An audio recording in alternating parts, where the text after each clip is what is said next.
My name is Emma Hayes. I'm 33 years old, an interior designer, and for almost 4 years I had been quietly helping my parents keep their home. I paid their mortgage when they fell behind. I covered emergency repairs. I helped with medical bills. Whenever something went wrong, my phone would ring.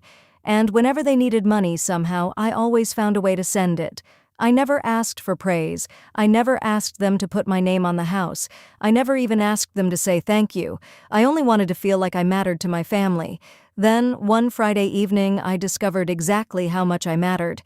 My parents were celebrating their 35th wedding anniversary at one of the most expensive restaurants in downtown Albany. I wasn't invited. My mother had called me several days earlier. "Emma, sweetheart, I hope you understand. The restaurant changed the seating arrangement, and we have fewer seats than expected. We're keeping the dinner very intimate." I remember sitting at my desk when she told me. I stared at the architectural plans in front of me and forced myself to smile, even though she couldn't see me. "It's okay, Mom. Don't worry about it." "Oh, thank you for understanding." She sounded relieved. That hurt more than the invitation itself. Still, I told myself it didn't matter. I had work, I had deadlines, I had my own life. So that Friday night, I stayed home. I ordered dinner, changed into comfortable clothes, and tried to forget about the anniversary. Then I opened social media, and everything changed. My younger sister Lydia had posted a photograph. The picture showed my parents beneath a huge golden chandelier. They were surrounded by relatives, family friends, cousins, neighbors, and people I hadn't seen in years. Everyone was smiling. Everyone was dressed beautifully. Everyone was holding champagne glasses. Everyone was there, except me. I stared at the photograph for several seconds. Then I read Lydia's caption. 35 years of love. Family is everything when we're all together. All together. Those two words burned. I looked closer at the picture. The same house I had been helping pay for had provided the background for their perfect family story for years. I had paid their mortgage. I had paid their repair bills. I had helped keep that family image standing, yet somehow there hadn't been enough room for me at the table. I opened the comment box. I typed, "Congratulations. I guess the mortgage payments can finally come from everyone at the table." I stared at the sentence. I knew I should delete it. Instead, I pressed post. Then I turned off my phone. 5 minutes later, it started vibrating. Mom, Dad, Lydia, again. I didn't answer. By midnight, I had 37 missed calls. Then a message appeared. "How could you embarrass your family like this?" I stared at it. Not once did she ask why I was hurt. Not once did she apologize. They were angry because I had exposed the truth. That was the moment something inside me finally broke. I grew up knowing that Lydia was the favorite. She was 2 years younger than me, and somehow everything she did seemed special. When Lydia drew pictures as a child, Mom put them on the refrigerator. When I won a regional design competition in high school, Dad simply said, "That's nice." I remember placing my certificate inside a drawer. I stopped expecting anyone to celebrate my achievements. Lydia could make a mistake, and Mom would defend her. If I made a mistake, Mom would ask why I wasn't more responsible. As we grew older, the difference became impossible to ignore. Lydia dropped out of college. Mom said she was finding herself. I graduated and started working full-time. Mom said I was lucky. Lydia quit several jobs. Mom said she was under pressure. I worked 12-hour days. Mom said I was becoming obsessed with my career. Then came the money. My father needed surgery. I helped. The family car broke down. I paid for repairs. The roof started leaking. I covered the contractor. Then one month, my mother called me crying. "Emma, we're short on the mortgage." "How much?" she told me. It was a large amount. I transferred the money. The next month, I did it again. Eventually, I created an automatic monthly transfer. It became routine. Every month, money left my account and went toward my parents' home. No one thanked me anymore. They simply expected it. If I sent the money, everything was normal. If I asked questions, I was selfish. If I said I couldn't help, I was distant. And if I wanted something for myself, I was accused of forgetting my family. Then Lydia came home after her second failed relationship. She arrived with several suitcases and an attitude that suggested the world had betrayed her. Mom welcomed her with open arms. She just needs her family, Mom told everyone. I offered to help Lydia find a job. She laughed. I don't want some boring office job like yours. I smiled because I didn't know what else to do. That night, I overheard my mother talking to my father. Emma doesn't understand what Lydia is going through. I stood in the hallway listening. For years, I had believed my parents needed me. That night, I realized they needed my money. There was a difference. After the anniversary dinner, I canceled the mortgage transfer. I didn't announce it, I didn't threaten anyone. I simply stopped. For the first time in almost 4 years, my paycheck belonged entirely to me. The first month passed quietly. Then my mother called. Emma, did something happen with the bank? No? The mortgage payment didn't go through. I know. Silence. Then she asked, Are you going to fix it? No? Her voice changed immediately. What do you mean, no? I mean, I'm not paying the mortgage anymore. You can't do this to us. I took a slow breath. Mom, you told me there wasn't enough room for me at your anniversary dinner. I'm starting to think there shouldn't be enough room in my budget for this either. She hung up. A few minutes later, Lydia called. You've lost your mind. No. You humiliated Mom and Dad. They excluded me. It was just a dinner. Then why does my comment matter so much? She didn't answer. Finally, she said, You've always been jealous of this family. I laughed. Lydia, I've spent years paying for this family. What exactly am I jealous of? She hung up. For the next several weeks, I heard almost nothing from them, and strangely, I felt peaceful. Then the letter arrived. It was from the mortgage company. At first, I assumed it was another routine notice. Then I saw my name, Emma Hayes, co-borrower. My stomach dropped. I opened the envelope. The house had been refinanced, the new loan was significantly larger, and my name was attached to it. I read the documents again. I had never signed them. I had never agreed to the refinance. I had never authorized the loan. I called the lender immediately. After several transfers, a representative named Marcus Reed came on the line. Ms. Hayes, I can see the account. How can I help? I need to know why I'm listed as a co-borrower on this refinance. There was a pause. You authorized the agreement electronically. No, I didn't. Another pause. Are you suggesting the authorization was unauthorized? Yes. Marcus became more careful. In that case, we need to open a fraud investigation. My hands went cold. Someone had used my identity.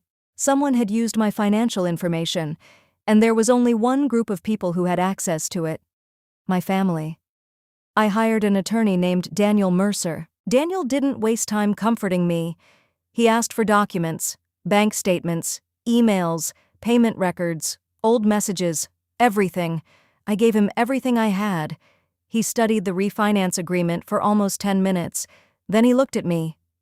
Emma, this is serious. I know. No, I don't think you understand how serious. He pointed toward the document. This appears to be an unauthorized electronic signature. My throat tightened. Can they prove I signed it? They may have system records. Then let's get them. Daniel requested the digital access logs. Several days later, the lender provided them.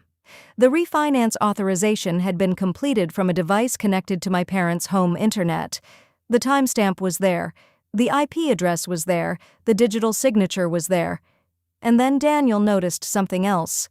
The refinance had been submitted shortly after one of my regular mortgage payments. My parents hadn't planned to ask me. They had planned to use my identity. That realization hurt more than anything they had ever said. For years, I had trusted them with access to financial information because I was helping them. They had taken that trust and turned it into a weapon. Daniel filed a formal dispute with the lender.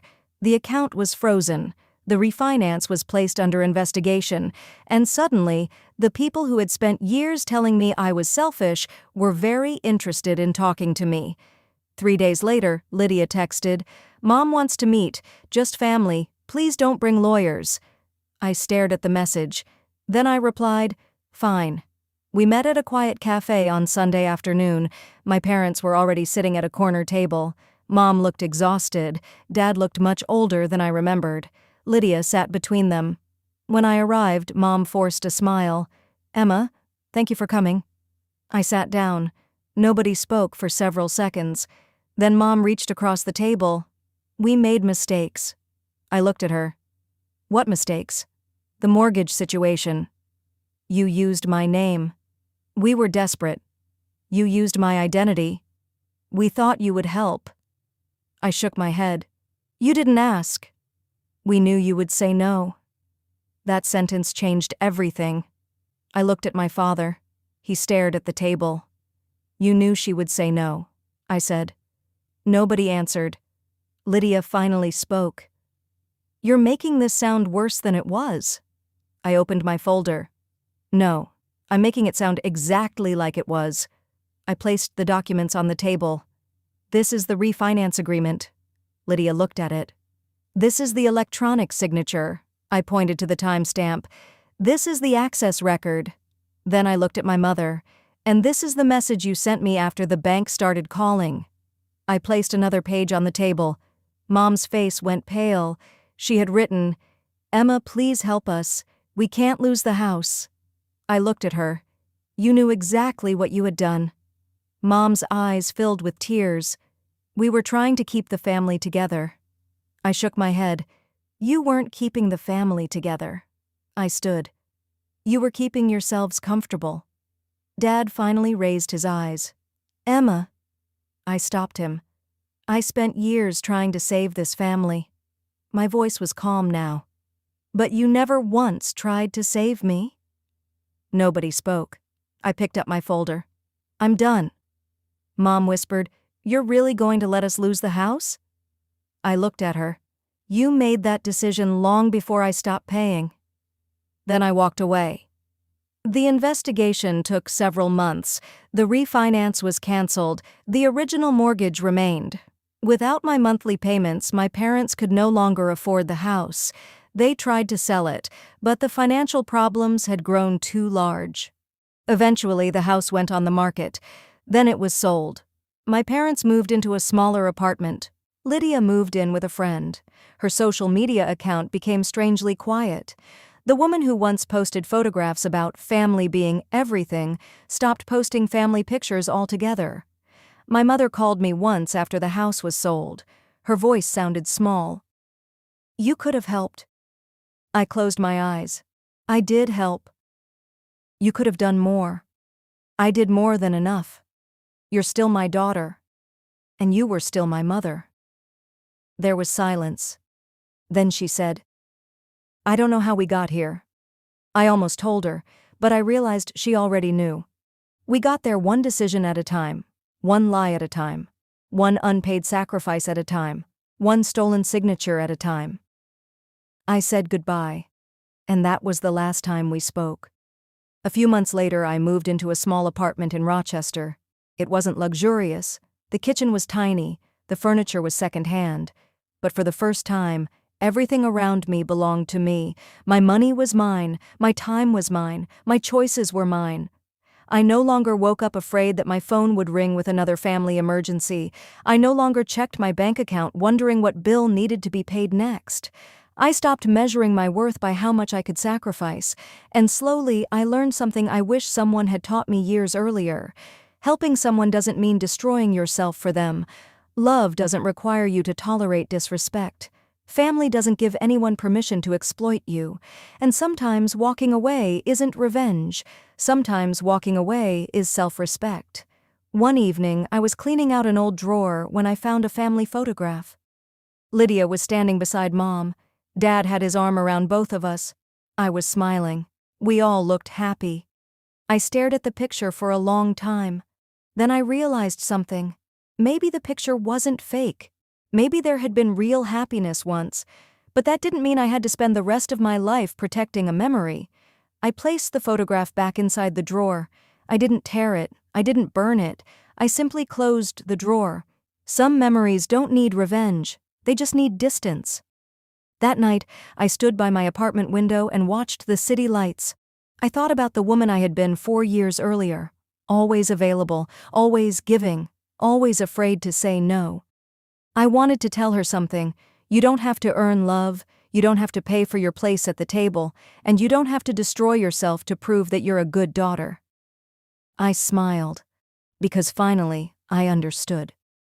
The day I stopped paying my parents' bills wasn't the day I abandoned my family. It was the day I stopped abandoning myself. And that was the most important thing I had ever done. If you've ever been treated like an outsider by the people who were supposed to love you, remember this. Your value is not measured by what you provide, your kindness is not an invitation to be used, and sometimes the strongest revenge isn't destroying the people who hurt you, it's building a life they no longer have access to. If this story touched your heart, tell us in the comments, what country are you listening to this story from?